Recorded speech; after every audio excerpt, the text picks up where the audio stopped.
This is Gateway City Sports. It's a trap!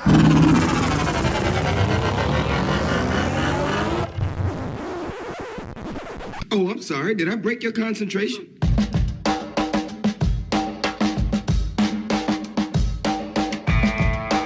This is the Team of Rivals podcast. Everything you want to hear from the big sports to the big screen. He's all by himself, fires into the end zone. Caught! Touchdown! No! Vaughn into the windup in his first offering. Just a bit outside. He tried the corner and missed. Doesn't like you. I don't like you either. Time winding down, Michael for three. Yes! She is gone!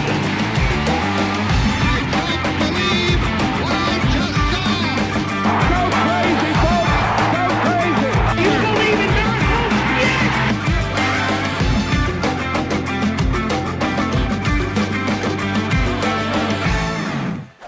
You may fire when ready. What?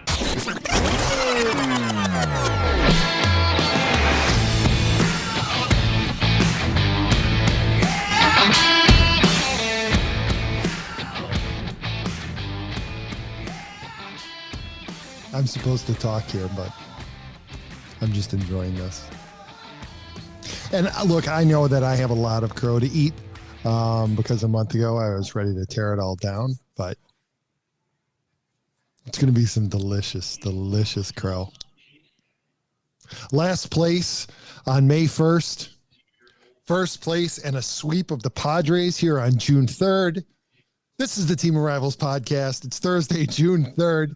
Welcome to tonight's show. And on the 18th anniversary of the cork, what better news for us to receive than that Major League Baseball may actually probably not cracking down on the use of illegal substances in order to make baseballs a little bit easier to grip / spinnier.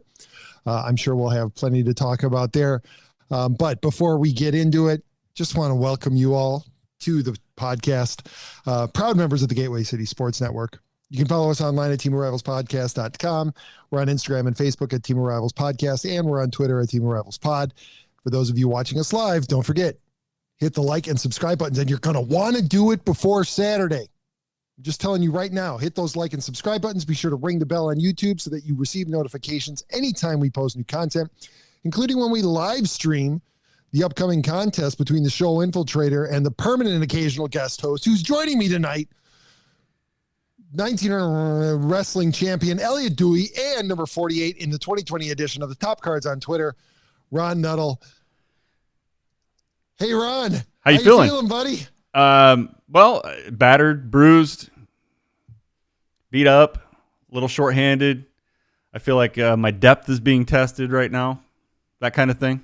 That kind of feeling. And that's just you at home without the kids. I was wondering how you're feeling about the Cardinals. Oh, boy. Well, this is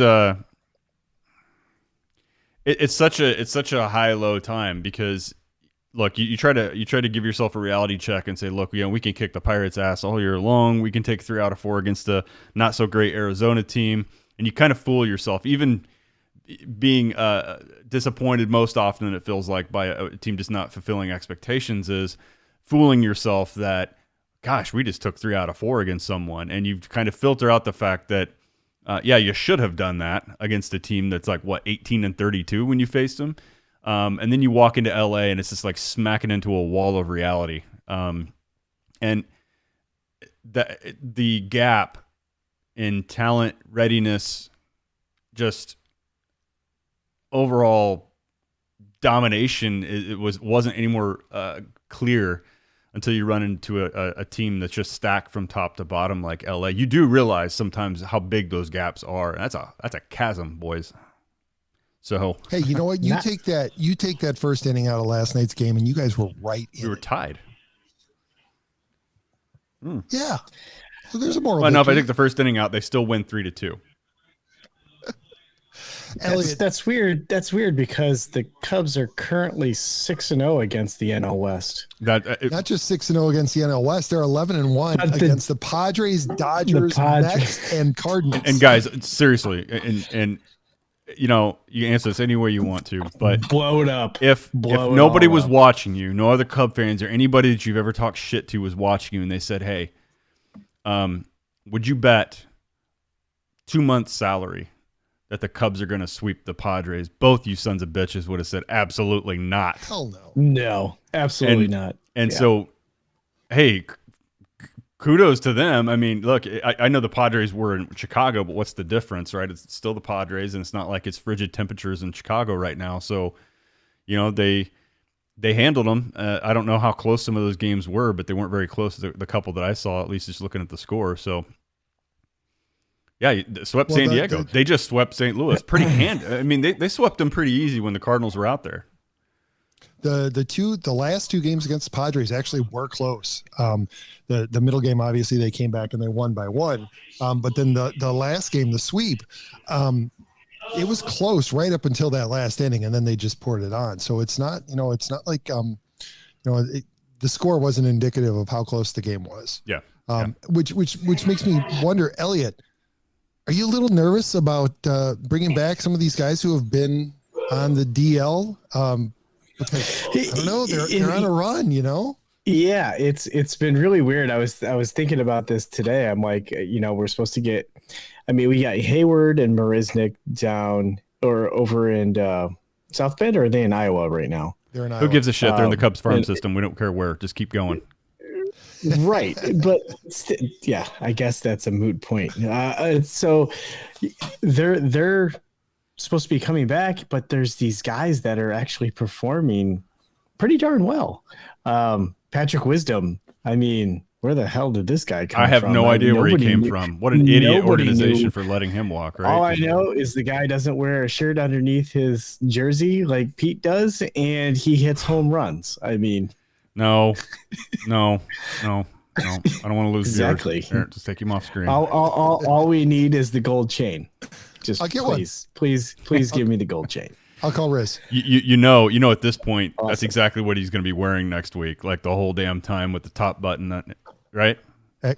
Actually, next week I won't be here. Oh, thank God. What do you want to do, Elliot?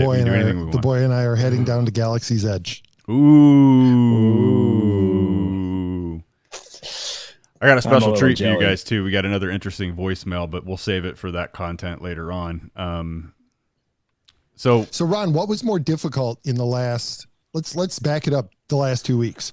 Was it watching the Cardinals not playing? No, I'm serious. And I'm not trolling. I'm not rubbing it in. Was it watching the Cardinals not playing well or seeing the Cubs on a hot streak look, this is not their A roster. This is not who you expected to see in the lineup every single day.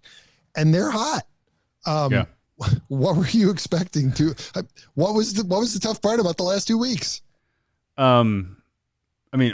Quite frankly, the toughest part about the last 2 weeks has honestly, it's been the injuries and all of a sudden the fear of lack of depth and that depth being tested. They've weathered those. They've faced those headwinds over the last several years with injuries to the pitching staff, but they haven't been quite like they are now. I mean, when you walk into June, guys, with only 40% of the rotation you thought you would have, you're probably reaching the All-Star break if you can get anybody healthy again. You're probably reaching around that midpoint of the season going, man, if we could just...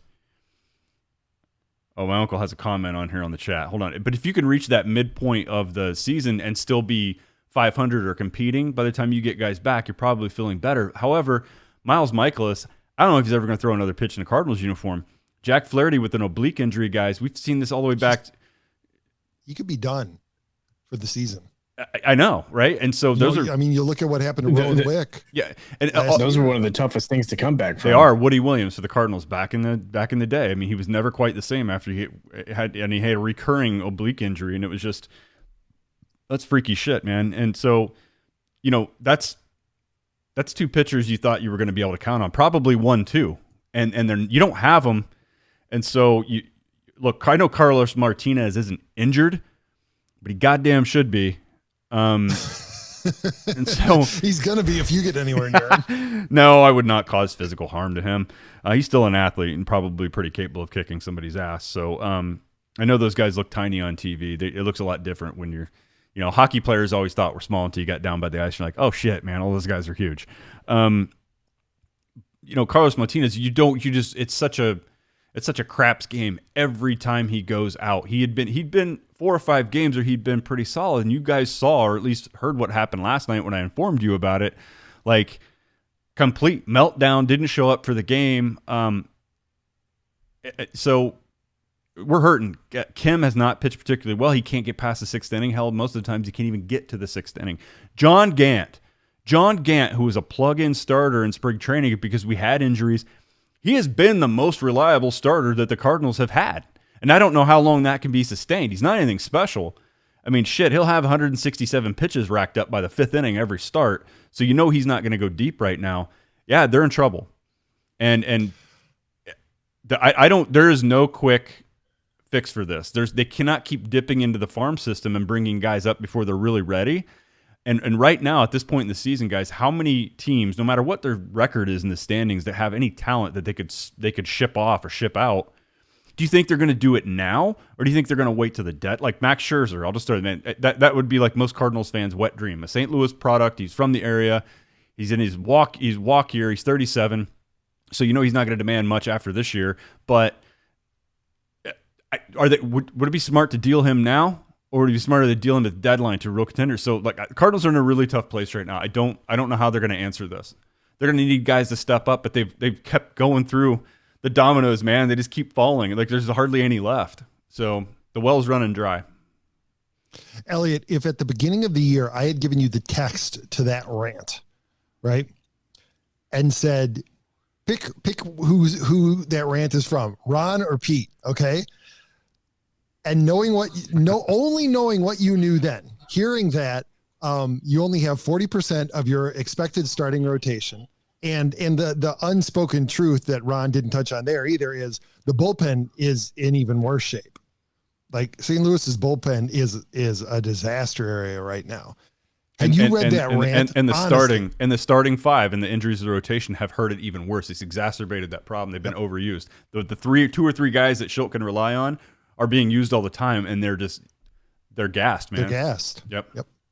So take that, Ron. Their arms. I mean, their arms are going to fall off. Well, Tyler Webb's arm did fall off, and he got DFA'd today.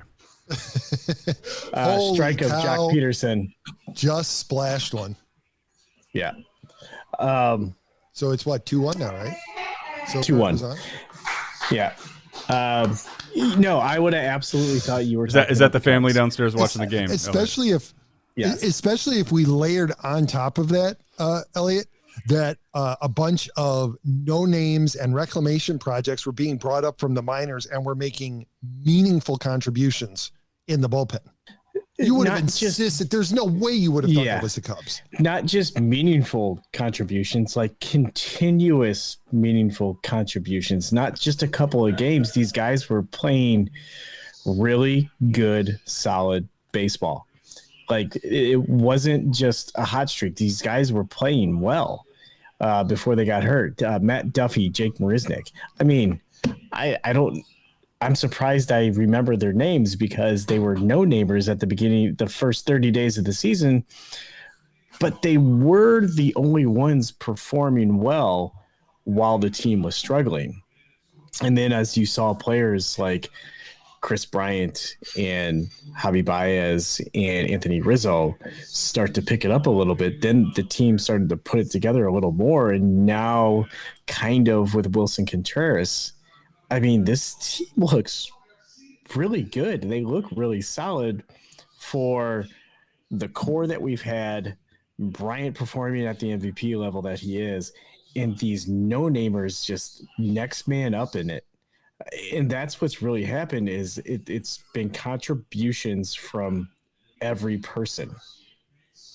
So, and then Jock Peterson getting hot after coming back from the injury.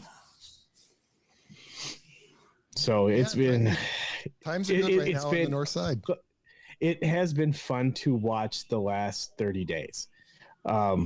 The first 30 days, obviously not so much, but holy cow, this team has been great to watch, and I don't think we've been able to say that in a 30-day stretch the last couple of years. No, it's been a long time, and this is their best record that they've had since 2016. So this is very Uncle Steve comment here. Dog shits fast, don't shit long. Okay. Hey, Ron, let's not focus on that. I think we need to focus on the comment above that. The zombie hunter lives. Oh, he's alive. He's alive. We got him. You looked right past that. I'm sorry, CJ. My bad. This is to you, buddy. All right. So good to have you back, CJ. I see we need you to call in. Give us an update on what you're up to. Yeah, Eric or at least let us know what you're up to in the chat. Yeah. I don't know how I would get him on here. That would take a setup time. The only thing about B Live I missed would be that aspect of it. Eric Fisher was watching too. I don't know if he still is, but hi, Eric. All right. So Cubs are doing great. Cardinals battered, bruised, no answers immediately to address any shortcomings or needs on the pitching side. And offensively, they've got most everybody back right now except Harrison Bader. He seems to be the one guy that they can't get him to stay healthy for whatever reason this year. So it's rough, man. We've been through stretches like this before, but we've had the luxury of the last several years of not having many issues on the pitching, and the bullpen's been solid, and that's been how they've won, has been run prevention. Now that has been compromised, they're going to have to do a couple things. Find help in a creative way, or they're going to have to start actually hitting consistently and putting more than 5 runs up a game. They're going to have to play some Brewers style baseball of past years if they're going to stay in contention in this division. Yep. And look, not to get too far ahead of ourselves, the month of June is going to be a real test for the Cubs right now. They're starting out in San Francisco right now. They go to the Padres starting next week, and then they host the Cardinals at home, 100% capacity starting next Friday. And then they got the Mets, the Indians, the Dodgers, and the Brewers the rest of the month. Their only easy run is a 3-game homestand against the Marlins. So, if they're still here at the end of June, then we can talk. Yeah. And here's kind of my question. Who is sweating more about the month of June? The fans or the Ricketts? Because if the Cubs come out of June with a winning record, that everybody is going to expect them to spend some money and possibly bring in a pitcher that they had released to get rid of some cap space that they should have kept. And just imagine if they would have kept him. Should have kept Rich Hill. Darvish. That's who you should have kept. Well, but look, Hoyer indicated today, I don't know if you caught his comments, Elliot, but Hoyer indicated today that they're in a better position. Yeah. And they're ahead of their revenue projections. So it sounds like there's a likelihood that if they look legit a month from now, they very well may be buyers. Stamp it now. Max Scherzer, Cub, July 1st. Oh God, that would be sweet. Oh no. There would actually be a meltdown. Oh, it's not happening. That's not going to happen. It's not. But that'd be amazing if it did. Yeah. If they were in a position, say they just go nuts this month and they're 20 games above 500 at the beginning of July, and they're 5 games, up in the standings and in the NL Central. Would you think that would be out of the realm of possibilities? I don't know if Max Scherzer is within that realm, but they're definitely adding a starting pitcher at that point. Okay. Well, do you think, guys, though, I don't know Jed Hoyer nearly as well as you guys might, and you guys might not know him that well either, but do you think there comes a time, though, where you stick to the plan that you're forced to kind of do that thing that the White Sox had to do when they were still in contention? In fact, I think they were still maybe in first place or just really close to first place when they were 3 games back. Yeah. Yeah. So, I mean, do you think it ends up something like that where we had this strategy and this plan going to this year? And then they still sell. Yeah. Yeah. And that would be the harder decision to make, I would think. Like actually keeping to that strategy is the most difficult decision they're going to have to balance out. If they're still playing well, what realistically does that front office think of all these players they're calling up but are producing right now? Do they think right in their minds like, oh man, they're going to sustain this? Or is it going to be like, this has been a fun little run here. These guys have made the most of their opportunity, but let's get real and let's stick to straight. It'd be interesting to see how it's handled. It'd be a tough spot to be in. I think that if they were to add, it would be somebody on an expiring contract like Scherzer because they have so much money coming off the books at the end of this season. I can't see them adding, a starting pitcher who still has 3 or 4 monster years on a contract. Similarly, I think it's a little different from the white flag trade in that they do have a lot of money coming off the books. Yeah. So why not ride it out? Maybe Pete, they could actually but acquire. I don't see them selling. If it's the right guy. If it's the right guy, you could see them maybe getting somebody with a few years left of control. If they have money to spend, it'd be like spending it. Yes. It'd be like spending it ahead of schedule, right? Maybe if you were trading for a big deal. By the way, Eric said he could start for C-Mart next week and only give up 9 in 2/3 of an inning. Or, is he going to get any outs? I would think that they would. Eric's about our age. I'm pretty sure they would pull your ass after a couple pitches, just seeing the form and velocity. So, Eric, I think you would do better than 9 runs. What do you think about them possibly trading Kimbrel, moving somebody like Tommy Nance into that closing position just to get a return to possibly be able to get a starting pitcher or some high-end prospects? Honestly, I think what would probably be more like, again, it depends on where they are, right? But I think what would be more likely is that they deal from all that bullpen depth that they have at the major league or AAA level. They got a lot of guys at Iowa who are showing up too. I don't know if you've looked at the Iowa bullpen stats, but they're just as insane. Yeah, as they're the ridiculous. Majors. So, do you deal from that for, to a team that's looking for relief help, that may be looking for young relief help, and that is willing to deal a starting pitcher?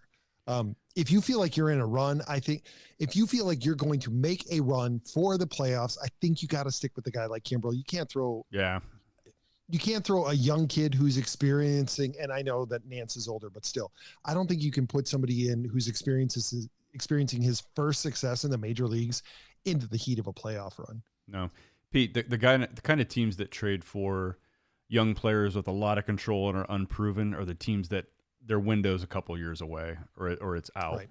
If your window is now and it's shutting fast, maybe you have a year left on it, then that's when you see the deal swung for guys like Kimbrel. And then you stockpile, if you're the dealing team, you stockpile whatever you're deficient of in your minor league system, or you say, no, we even deal for a surplus of what we already have because we're going to use these things later. So it's absolutely, this would be a move that the Rays would make, right? They would have a starting pitcher who's on a heater. And so they would trade for 3 or 4 outstanding bullpen guys who are showing up at AAA this year. That's a move that the Tampa Bay Rays would make in a second. Yep. That's why they've been able to operate on one of the lowest revenue streams in baseball, lowest attendance. Right. It is incredible what that. Can you imagine what they would do with just a handful of resources, 10% more? They'd be a powerhouse in the East. And, you want to know what they would look like? They would look like the Los Angeles Dodgers because Andrew Friedman is now running that team. Well, yeah, they look like the Los Angeles Dodgers on 1/3 of the payroll. Yeah. Amazingly. And they and if you're a young kid and you've got a favorite Rays player, I wouldn't get too invested in that jersey your dad just bought you because in a few years. Yeah, and then they'll just do it all over again. That might be the one time where it's acceptable to put your own name on the back. Because you have a better chance of being on the team than that player who you got. Yeah. Or else just walk around with a blank jersey. The longest tenured guy, the biggest commitment they've ever shown has been to Evan Longoria, and they even traded him at one point. So it'd be tough. That's not how you establish roots in a fan base. Sitting out. Basically what you have in Rays fans, and I know college fans can be loyal and crazy and everything else, but basically you have almost like a college mentality, right, as a fan, because you only have these players for 3 or 4 years and they're getting, so it's kind of the same thing. Like they should just stop putting names on the back of the jerseys altogether, because what the hell does it mean in Tampa? Just stop putting the names on the back of it. They just go by numbers, right? You can fake it out, call it a throwback, but you're going to reuse that jersey in 4 years when you deal that guy away. So actually that's not a bad idea, right? Go the Yankees route. Yeah. Except the Rays do it for the Yankees did put their players' names on the back, but the Rays need to do it for a completely different reason, because exactly. You're not retiring here, dude. Asks them, when anybody asks them, they can point to it and say, oh, well, we're just following in the footsteps of one of the storied franchises in Major League Baseball. And we've decided to kind of go throwback in our approach to it, but we would obviously know the real reason. That's right. Cost savings. I mean, all those having to remake jerseys and uniforms. All those letters that they have to sew onto the back of no those shit. jerseys. They save on labor. They save on material costs. Poor old woman's hands. Mm-hmm. That's right. And they would probably, and you know what? They probably would sell more jerseys because you wouldn't have to make a commitment to a character or to a teammate that is going to be gone in 3 or 4 I'd years. love their team store. Like, it's just general shit. It's like buying stuff at Kmart. Like, there's no name to it. Nothing, man. Just... Who do you want? We got 1 through 99. Oh, we got 0 and 000 too. Okay. Well, Pete, you mentioned a subject matter. I'm actually dying to get to it. Cheating. It's been one of our favorite subjects on this show. It has. And seriously, how appropriate and how quickly we forget that it's been 18 years today that Sammy Sosa got caught corking his bat. So when you said that earlier, it was like staggering. It was 18 I was years at ago. that game. Were you really? I was. There we go. Another really, Elliot. This is like 3.5 years you've been doing this with us. He's not told us the entire time. You were at the game that he got ejected from for a corked bat. You're just telling this right now. I've known you for over 10 years, dude. Never once did you mention that. I was at that game, and I was at Sammy Sosa leaving the game early game. The last game. I think you've mentioned that. We do a rivalry podcast. We talk about Cubs and Cardinals baseball. At times we talk about big moments, things that carry on forever.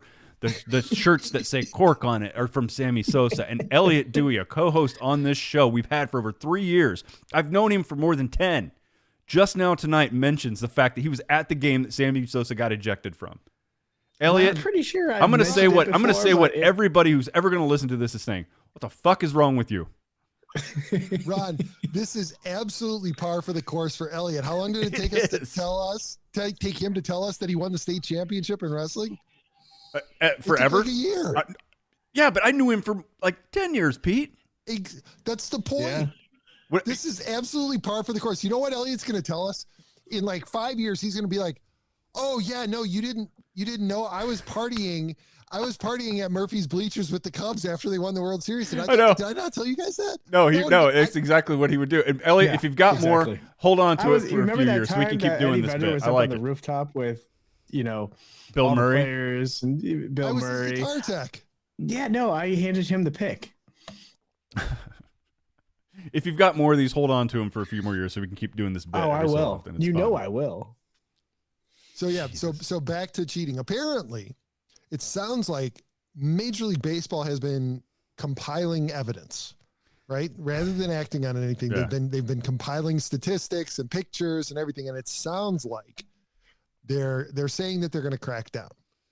What do you think? Is that actually going to happen, guys, or is this just another shot across the bow and they're hoping that the problem takes care of itself? This is my theory, and I could be dead wrong about this, and am likely to be dead wrong. But here's the thing, Pete. Revenue, right? Baseball revenue all around, popularity all around, tickets, TV ratings, right? All of that shit means money to baseball. It means money to the owners, money to the league, ultimately money to the players. What's the entertainment value of baseball these days? It is not what it was a decade ago. It is not what it was 15 years ago. What's been the problem? It's been all or nothing batting approach. It's been pitchers like Trevor Bauer, who now have a spin rate off the charts compared to where they were at just like 4 or 5 years ago. I could have that, or maybe I have the name wrong. I don't fucking care. But I think he's one of them. Garrett Cole's another one. And so what's been the problem? The problem has been the offense. Offensively, there hasn't been enough action in the game. Pete and I love a good pitcher's duel, a 2-1, 1-0, whatever. We'll take that anytime, right? But for the general audience and fans, what do they want to see? They want to see action in the game. When that's not happening and they're talking about moving a mound back a foot, they're talking about putting in an automated strike zone. What are those moves intended to do? Those moves are intended to give a little bit more of an advantage to tip the scale towards the batter. And when they discover, no matter how long they sat on evidence or no matter how long they've been processing this stuff, Pete, if it's taking away from entertainment value, ultimately costing money, interest, viewership, everything, if pitchers are using this kind of stuff, and that's been part of the reason why offenses have just sucked and pitchers are dominating, yeah, I think they will take it seriously. Now, how are they going to police it? I don't know, but they've got to have some way of doing it. So I do think this one's serious, you guys. could do something like what Kimbrel did the other night, where he had seen the previous night one of the umpires check a player because he had a residue, because he's got that habit. He grabs his hat, so it's dirty right here. Right. So Kimbrel was leaving the dugout, and he stopped by the crew chief, and he said, "Hey, will you take a look at my hat? I just want you to see it before I get called out, just so you're aware that this is not a foreign substance. It's just dirt." My understanding is that he got stopped before he came into the game that day. That's what I read. And Pete, I know the news that he initiated.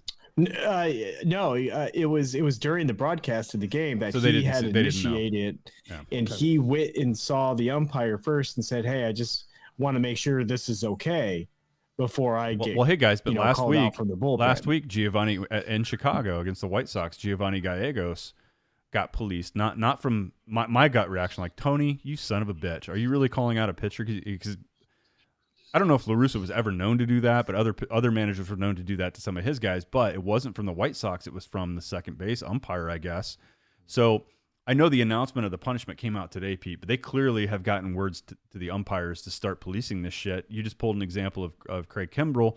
Giovanni Gallegos had to change his hat out last week, and the hat had to be given to the umpiring crew to get it analyzed. So I do think that they've been having these conversations for a while, and they are asking umpires to actively start policing this stuff. So, and it'd be interesting to dig into the nerd statistics on his start tonight. But interesting that the last time out, Garrett Cole went 6 innings, only gave up 1 run. Right. He went out tonight, 5 innings, 5 earned runs, 5 hits, a home run, and I think a couple of walks.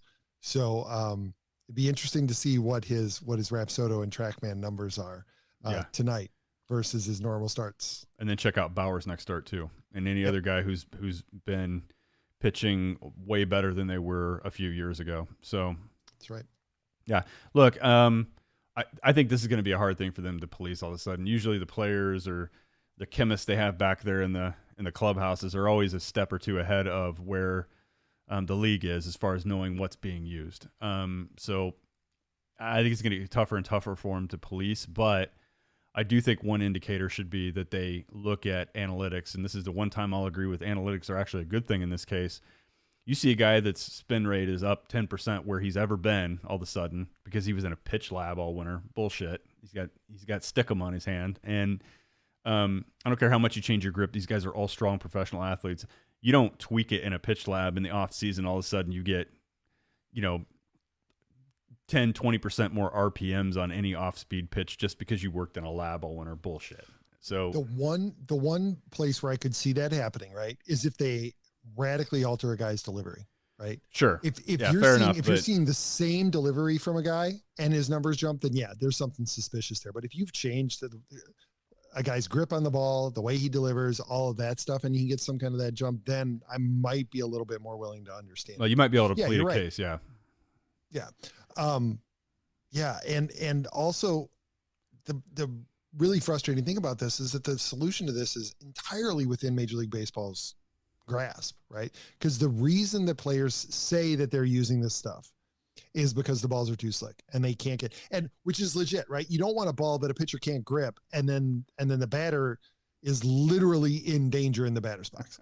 But they can absolutely do something. Give them something a little stickier than rosin, but something that's not pine tar. Make the balls tackier. Do the balls really have to be super slick? Well, that is entirely within baseball's control. I think most of these getting rid teams, of the balls every pitch. But they work these things over before the game.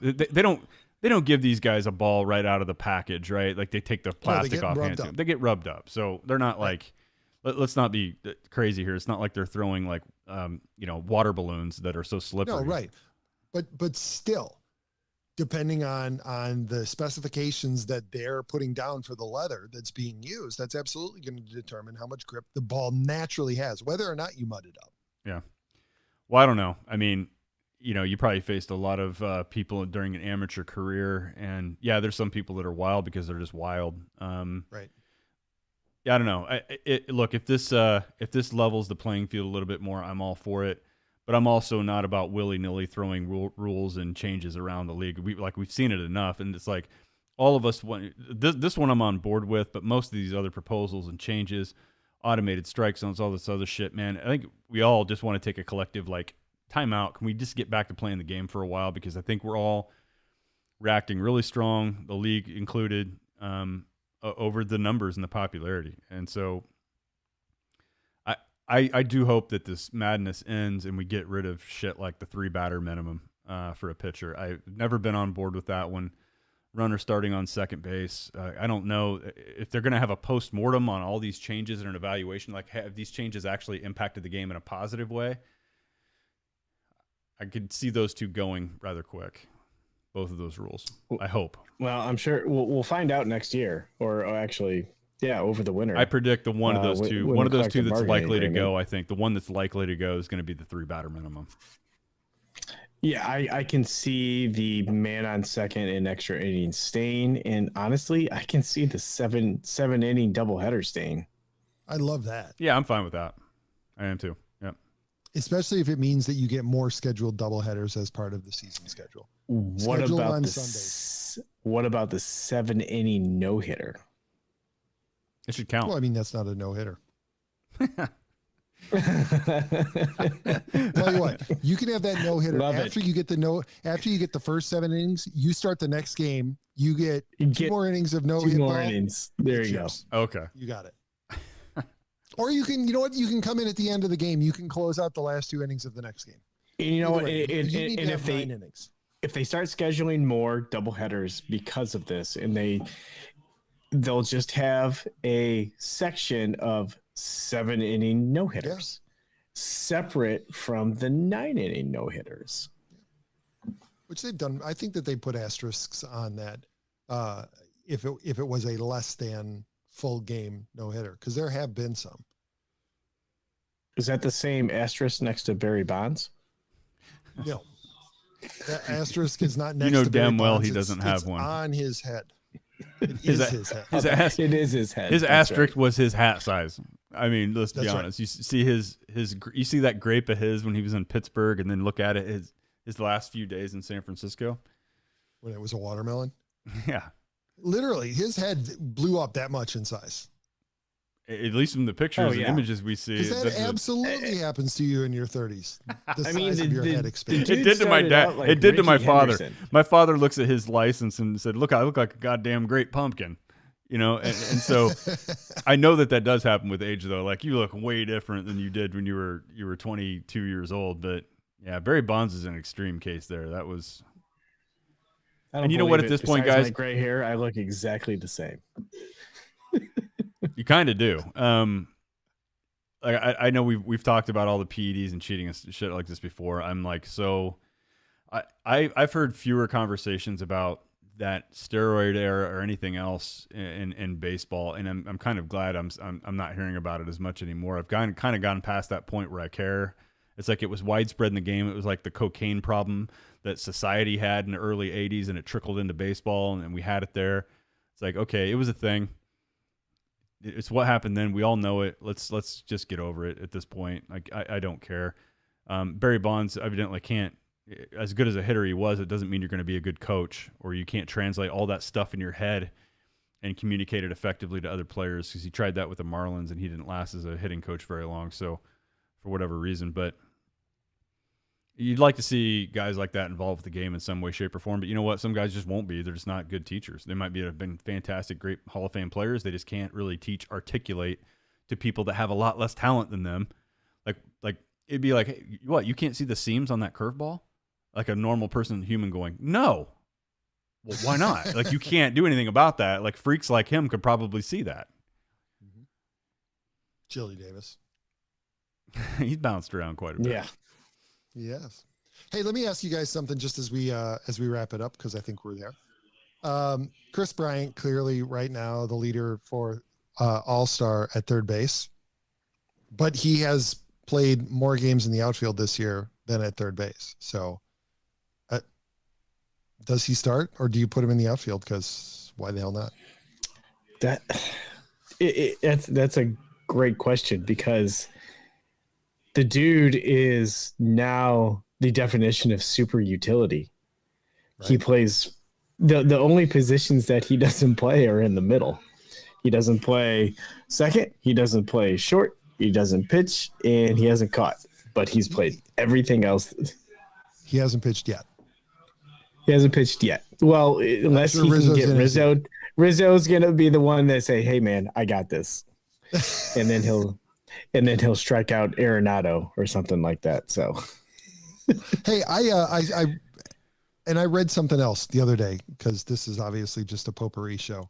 And I don't know how I feel about it, but I wanted to run this by you guys. Somebody threw out there, with embarrassments like last night's game, and the games that the Cubs have lost, some embarrassing games this year. What do you say after, I don't know, 7th inning, 6th inning, somewhere in there, that a team that's getting blown out like that can just throw in the towel and be like, no, we're done. We forfeit, you win. So that you don't have the spectacle of running position players out there onto the mound to pitch. It's hard to do in the first inning. See, that's tough. I'll answer your question. Yeah. I mean, you set a minimum requirement, right? You got to play 6 innings, you got to play 7 innings, whatever it is. But then at that point, you're down by 10 or 15 runs. You can absolutely say, you know what, we're done. Well, Pete, okay. What it should be is like Little League. You're used to this, right? If it's if you're past the 6th inning and your opponent's up by 10, and maybe you have to go a little bit more extreme in baseball because no shit can erupt, right? But maybe if you're up by 12 runs after 5.5 or whatever innings for the visiting team, home team, whatever, but after 2/3 of the way of the game, if it's that much of a blowout and the game's already 2.5 hours long because one team's been on the been at the plate for 80% of the time, maybe that would be, if you want to shorten up game length and stuff like that, maybe that is something worth looking at.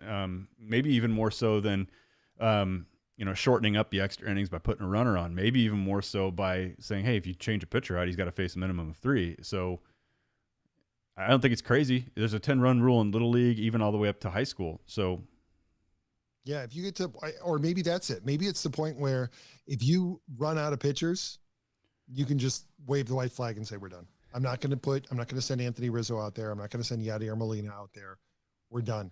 Well, you think even as baseball fans, right? I mean, this game can get boring. Even if your team is up by like 12 runs, 15 runs, right? Yeah. Like most people, like you watch a game on TV. If a team's bludgeoning somebody that bad, unless it's a playoff game, you don't have those rules, right? Yep. But in a regular season game like that, like you look up at the stands of who's left. If your team's up by 15 runs, guess how many fans are in the stands in the 7th inning after they stop selling beer? Like none, right? So like it's half depleted.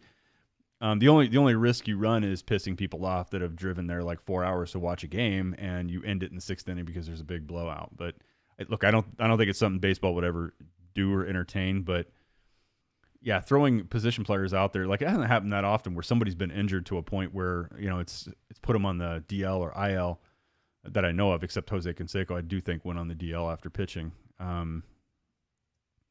Probably lost. I don't know if he lost his finger doing that or something else. Yeah, but I think the worst thing you can do is actually let a relief pitcher hit. We all agree on that, correct? I don't even think they have their own batting helmets in the dugout. I think they have to borrow somebody's that's the closest head size. I don't even think I don't think those guys have their own bats, and I don't think they have helmets. I think you're right on both counts. Because I'm looking at, sometimes I see a relief pitch like Seth Elledge batted last night for the Cardinals. They were like out of people. And I'm looking at him like, that helmet almost fits him, but I know that's not his helmet, right? I mean, so he actually grounded out, which was impressive. It was probably his first at bat he had taken for how many years? I mean, I don't even know if relief pitchers even take batting practice anymore. They probably have to go to they probably have to go down the street to one of those coin paying machines and like, I don't know when else they would do it. All right, Pete. I think for the baseball segment here, let's spend a few minutes at the end here talking about something other than that. But then you can lead out the baseball conversation here, and then we'll come back briefly. Well, I mean, think in leading out the baseball segment, I think what we get to say is, we've already teased it online if you missed it, Right. but you are definitely going to want to tune in on Saturday. Saturday afternoon, we're shooting for around 4:30 Central Time, right? I'm taking down the champ. After the Cardinals lose and before the Cubs win. So a palate cleanser for you Cardinals fans. The show Infiltrator will be facing off against the occasional part-time guest host in a good old-fashioned Cubs Cards matchup on MLB The Show 21. Elliot taking on Braden, and Ron and I are going to be calling the game. That's right. And Ron, any surprise guests that you might have come into the booth to join us for an inning or two? Perhaps I have one or two up my sleeve. We'll see what the availability's like, but maybe might be a good chance of that. It's going to be fun. I'm going to have a good time, and I'm not doing any of that fancy stuff, Braden. It's just straight up. No, we want straight rosters. Trades, no alterations to the rosters. That's right. Up. Current rosters. Cubs are going to be home team. Seems fitting, right? Cubs have already been in St. Louis. It will be in Wrigley. It will be in Wrigley Field. Thank you. I did say Cubs are going to be home team. Yes. Yeah, it'll be a good time, guys. This is a long time coming. We should have done this a long time ago, but whatever. Hey, we're doing it. That's all that matters. It is all that matters. All right, Pete. Before we leave, though, holy shit, go ahead and tell everybody where they can find us, because I almost forgot something here. Well, if you enjoyed this episode, don't forget to subscribe. And if you want to help spread the word, please give us a 5-star review and tell your friends to subscribe as well. We're available on Facebook, YouTube, Apple Podcasts, Spotify, and wherever else you listen to podcasts. Also, be sure to check out the other Gateway City Sports Network podcasts, including the Derek King Sports Show, every Wednesday at 9 a.m. on Facebook Live, 2 for 3 with Moose Michaels, and Turn 2 with Dylan Dinger and Tito Rivera. Send us an email at the show at teamofrivalspodcast.com, and you can find Elliot on Twitter at TOR_Elliot. And you can find Ron at TR_Ron75. Yes, indeed. Gentlemen, this is we planned on it being a short show. Intention was for it to be snappy, and of course it came. Well, the baseball show was only about 45 minutes, to be fair. We did pretty well at that. But, before we get out of here, I'd like to thank a couple featured sponsors for the show and of Gateway City Sports. That would be the Wiley Group, who has 2 locations in Festus and Arnold, Missouri, to serve you. They offer home, auto, boat, motorcycle, business, life insurance, investments, and so much more. They customize an approach unique to your situation to make sure you, your family, and assets are properly protected. They offer great rates and savings. Give them a call today at 636-764-6294 to do an insurance review or just talk sports. If you don't have time to call, feel free to email Sean at SeanWiley@allstate.com. And another stress reliever here is buying a vehicle. You all know it sucks. I don't like doing it. I never like doing it. But it doesn't have to be that stressful. 5th Street Motors, located in Pacific, Missouri, will help you find the vehicle you need no matter what brand. 5th Street Motors believes in giving you the best price on a pre-owned vehicle that will fit your budget. Give Brandon or Dawn a call today at 573-259-1306 and tell them Gateway City Sports and the Team Rival frickin' podcast sent you. Until then, next week we'll be back. Elliot and I will be back. Pete's going to be gone. He'll be having some fun with his boy down there in, I'm assuming, Florida. Correct. Okay, because there are 2 locations for that. But he'll be having some fun next week. So Elliot and I will pick it back up. We'll do something fun. Right? Yeah, it'll be right before the Cards Cup series. So. Yeah, maybe I'll see if the Cubs Cards Cast guys want to join us again, or one of the 2, whoever. But we'll figure something out. But stand by, everyone. We are going to talk about the other subject matter that matters to us here in just a couple minutes. We're going to take a short break. We'll be right back. We love you all so much. Bye-bye, everyone.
All right, and we're back to talk about the other part of, I guess, our fandom, the other half of it that we love so much. We all have it in common. So if you're a baseball fan, you're going to be a little disappointed in the next 15, 20 minutes or so, but we're going to plug away here and talk about something that we all love. So I'll bring the guys back in now that Pete's done eating his cereal and or his yogurt with granola. Not sure what the hell it is this late at night. Shouldn't be eating this late at night. That's what people would tell you, but that's fine.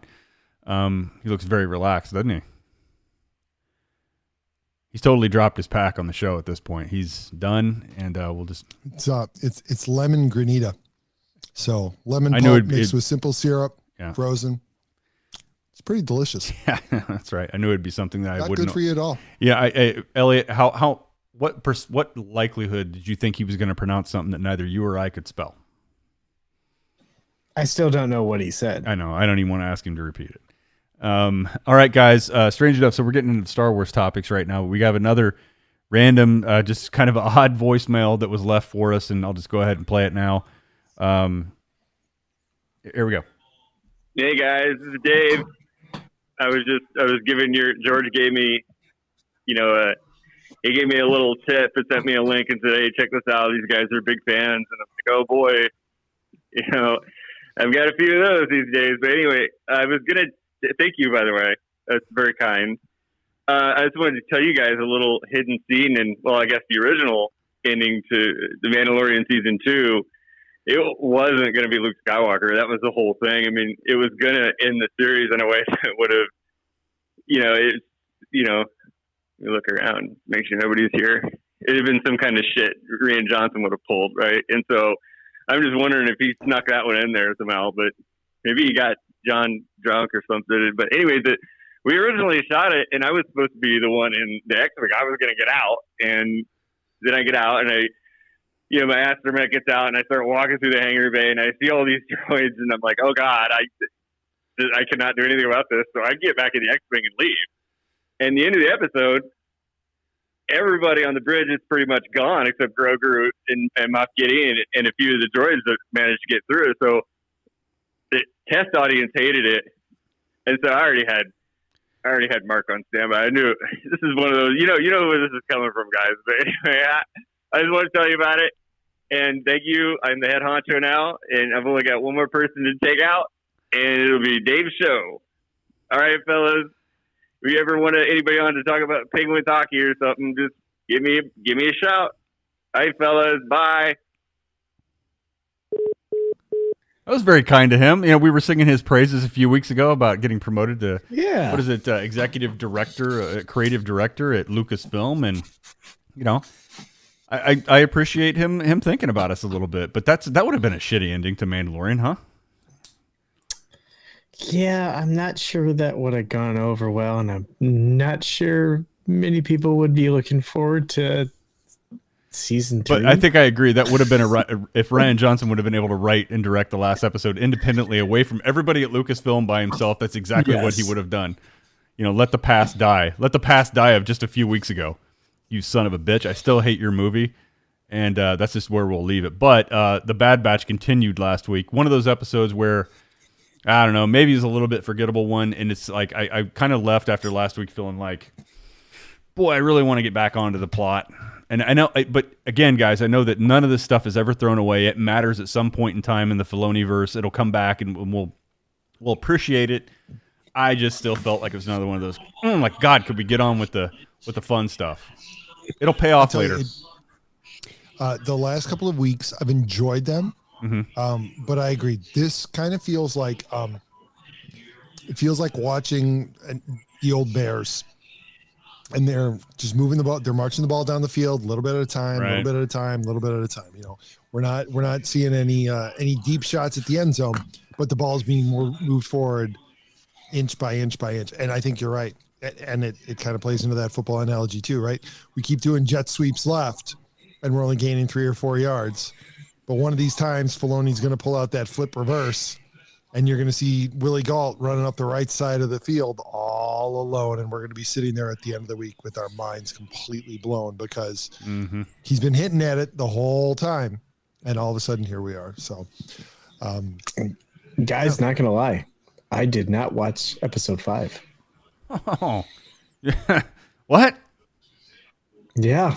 Full of Because it surprises was my tonight. my last week of retail. Oh, It was a couple of like 11 hour days at work. I did not have time to watch, and then I went camping last week. So Elliot, you download that shit to your iPad and you watch it while you're camping. Come on now. yeah. Was it a Boy Scout event where they discourage that kind of stuff? Because I always take that shit with me. no, it was just with friends in a camper and sitting out and drinking beer and not worried about the kids. Oh, well, that is really. I tell you what, guys. I haven't had to worry about kids for about 48 hours now. When did they leave? About 36 hours. Does it feel weird? At work, the work day has been so fierce that by the time 5-ish rolled around yesterday, even though I knew I had the whole night free, I made myself dinner and sat down on the couch and just watched and just mindlessly flipped channels until about 10, 10:30, 11, something around there, and then passed out. It didn't feel like any other day, honestly. I think the weekend will be a much different story. Well, how has it felt to be sober for 48 hours straight and not had to drink away your troubles? Well, it's kind of strange because Thursday nights are kind of my night to let loose and do that. So it still has been a slow crawl tonight. It's not been like it typically has, but yeah, it's weird because it's the first time I've been alone by myself this long since like my wife was pregnant with our oldest, which has been 11 years ago. I've never had, other than a business trip, which doesn't really count because you're doing shit until you're going to dinner with people that kind of, some of them you want to go there with, others you're don't. Not free until midnight. You're in a hotel room, so you're not even at home where you can tinker around with your own shit or clean your garage or do anything that you want to do. You just never made time to do it. And now I've got time to do it, and I still haven't done anything but mow the lawn. Hey, you mowed the lawn. That's been it. It's been it, man. It's been about the only thing I've been able to accomplish. So we'll see how the rest of the week's going to go. I celebrate you. All right. Well, it's about time somebody did. Getting back on topic. Yes, thank you. Don't let me stop you because it sounds like it was just another filler episode that may bring back something. Well, at the end of Filoni's creations, there is no such thing as a filler at one point because they all matter at some point. He brings it all back somehow, some way. Even that stupid astromech droid thing we talked about, guys, that 4-series arc in the Clone Wars, which is, I think, it may be debatable, Pete, that was one of the most painful to trudge through. Was that astromech, that 4 series, but here they were at the end of the whole Clone Wars thing, and they played a little role in the reason that Ahsoka and Rex were able to escape the whole damn Order 66 thing, and they played a role in it, and so there you go. Not only that, but Gregor came back in Rebels too. That's right. Yeah, very true. So yeah, Elliot. Here's my take on things. Right, we're seeing something we've never seen before, and I think that's why they're being so patient with it. Is we're seeing what happens to clones who no longer have all of their resources taken care of, right? So they're having to figure out how do we gain credits in order to pay for our necessities? How do we continue to exist in a system that was not made for us to exist in? And also we're seeing the transition to the Empire and the effect that has on the everyday citizens. And so I think you're absolutely right, Ron. I think that this is all setting up for something really big at the end. And I would not be the least bit surprised to see Vader make an appearance. I wouldn't either, but let me tell you something, Elliot. I won't spoil it for you since you haven't watched it, so I'll commit to not spoiling it in this episode to an extent, right? But I don't think I'm going to ruin a lot for you. There is a strange, unpredicted, weird link to Return of the Jedi in this episode. And Pete, you know what I'm talking about, like that. and it's actually ended up humorous. I enjoy it, and if you would have told me this, if you would have told me what was going to happen before watching it, I would have been like, that's stupid and unnecessary. Why do you need to make everything connect?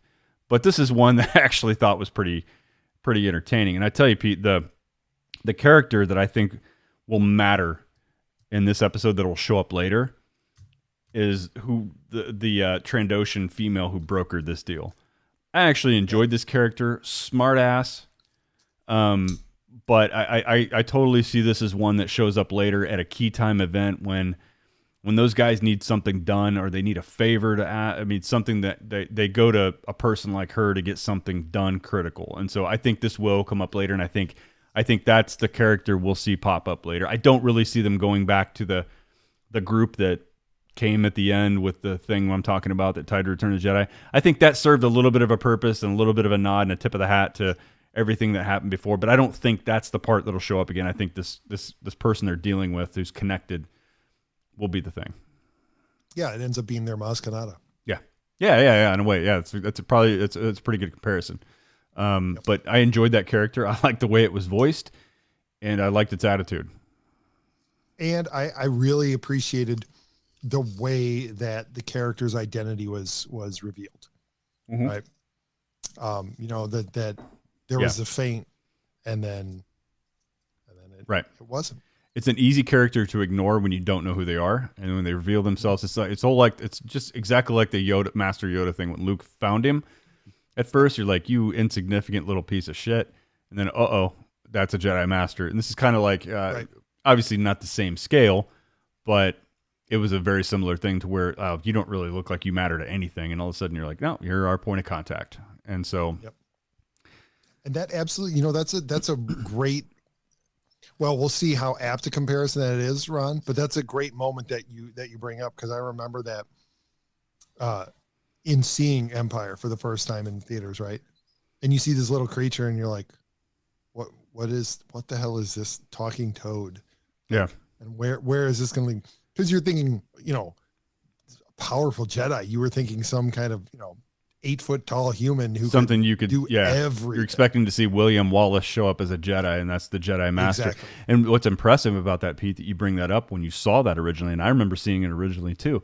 I tell you what, if that worked on a 5-year-old, that reveal, the powerful reveal that this is the Jedi Master that you underestimated, and you showed your ass to, that worked on me as a 5-year-old. That I was like, whoa, that's the Jedi Master.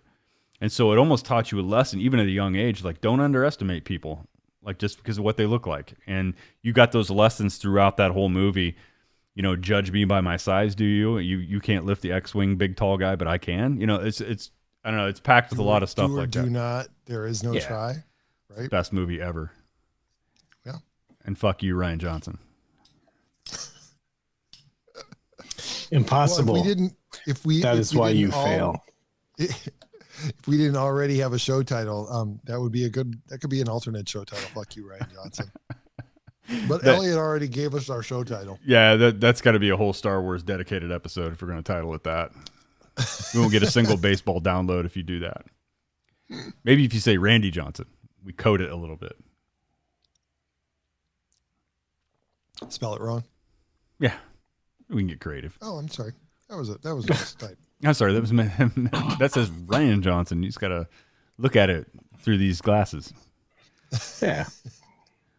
All right. So Elliot hasn't seen it yet. We won't spoil the whole thing. You should watch it. And hopefully I'll actually do it right after this. Okay. Well, I'm hoping that tomorrow's episode, Pete, gets us back onto that little bit of more of a fast track. We can go back to offense rather than defense here and see something that gets us talking. A lot of episodes in this. And still, I don't know if this is a season or if this is like the only run yet. Yeah, that was going to be my question. Is this going to be like a 22 episode season? I heard 16. Or is this a 22 episode show? Oh, is it? Oh, yeah. Or it's 22 episode show. Or Well, see, I heard the episode running on this one was going to be 16. But not knowing, is this going to be just one season or is it going to roll into 2? Right. And then the end game of this thing is going to be another interesting thing to think about, guys, is that, how close does this get to the events of, well, pretty far out from Rebels right now, but not that far if you think of where Caleb Doom was at. So how does this ever, does it roll back around? I mean, how do these clones age compared to the accelerated age of the other ones, since they are modified? Like, we don't know, right, guys? I mean, clones age twice as fast, but do they age twice as fast up to a point? Or is it age twice as fast indefinitely? Like, that has never been told.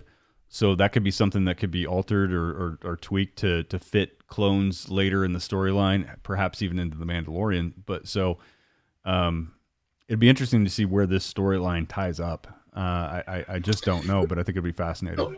Well, I guess we should kind of know what's the age of Rex in Rebels.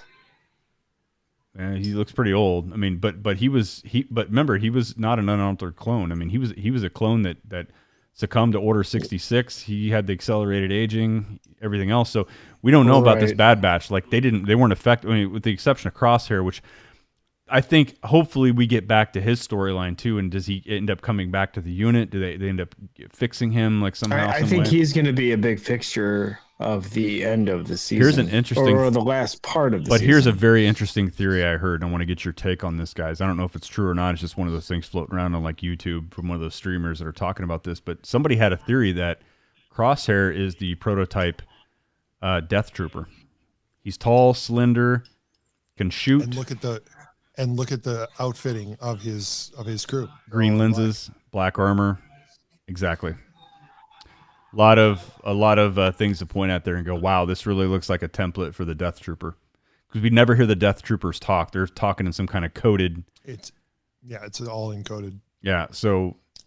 There are a lot of. I mean, if you look at it, just 5 episodes in, there are a lot of threads that get to be tied up, whether or not it's tied up this season or tied up in the future. Right? You've got Crosshair. You've got Tarkin. You've got what's his name, the new admiral. Yeah, I forgot his name though. Who they've created a Rampart. They created an action figure for him. You've got Fennec Shan. Well, they also created an action figure for Constable Zuvio in The Force Awakens. We never saw him. So yeah, I know. Except Rampart has actually played a part in this show already. He actually made the cut. He's not on the floor. Right. Yeah. You've got the whole Omega storyline. So there's a lot to be tied up in the 11 episodes to come. And, we discussed this before. Dave doesn't create isolated universes in his shows. So I would not be the least bit surprised to see Rex show up. Vader, we're probably going to see Ahsoka. We've seen there's a clip of Rex showing up in the show, Pete. He is going to be appearing in this show. We know that. Right. I can almost guarantee we're going to see Vader. We're probably going to see Ahsoka. I would not be surprised if we see Bo-Katan. I mean, you can just kind of go down the list of some of the beloved characters that Filoni has created and look at the timeline and think there's a good chance they're going to make appearances at some point. Yeah, there can be a ton of crossover. And if we're going to see Fennec Shan, do we see Boba Fett? Well, and the other thing too, I do think that there's a good chance we see Krennic in this thing too. Yeah, that would absolutely make sense. Right. Like Crosshair gets assigned to him or something, and then the Krennic, in his voice with that little bit of speech impediment, like make a bunch of him. That's gonna be my guard. Yeah. Right? Because he doesn't go anywhere without those Death Troopers. So yeah, that's a good call. Yep. All right, boys. The hours are getting late. I know we've all got lives to get on with tomorrow, and by lives I mean we'll see each other on Saturday. We will see each other on Saturday. Make sure that if you are the baseball fans that you are tuning in on Saturday. Go hit us up on YouTube. Subscribe to that. You'll get the feed right away. Sure, follow us on Facebook if you're just mindlessly scrolling, but really don't give a shit what you do with Facebook. Hopefully, with like in a year from now, we're not even talking about it anymore. We maintain it. We keep the channel open, but we never post anything there anymore. That would be my goal. Follow us on Twitter. That's the place to find us right now. Instagram is a moving target. Sometimes we post stuff there, sometimes we don't. Twitter seems to be the easiest one to go to right now and the most interaction. If you're still a Facebook holdout, just open up a Twitter account. It's a vile place, but I think it's more alive these days with people that are a little younger. So you might want to migrate over there if you haven't done it already, because we show up live there too. So we'll be back on Saturday. What'd you guys say? 4:30 Central Time. Cubs Cardinals at Wrigley. B versus E. Ron and Pete on the play-by-play. Never done it before. I probably really suck at it. Pete, we haven't even coordinated who's going to do play-by-play, who's going to do color. Might just be we might have to switch every other inning. We just don't know. We don't know how we're going to do this yet. That's why it's going to be awesome. Ron, you're the ex-jock. It's going to be fantastic. What's that? You're the ex-jock. You have to be color. That's probably a fair thing to do. All right, guys. Until this weekend, we love y'all so much. Talk to you again very, very soon. Bye-bye, everyone.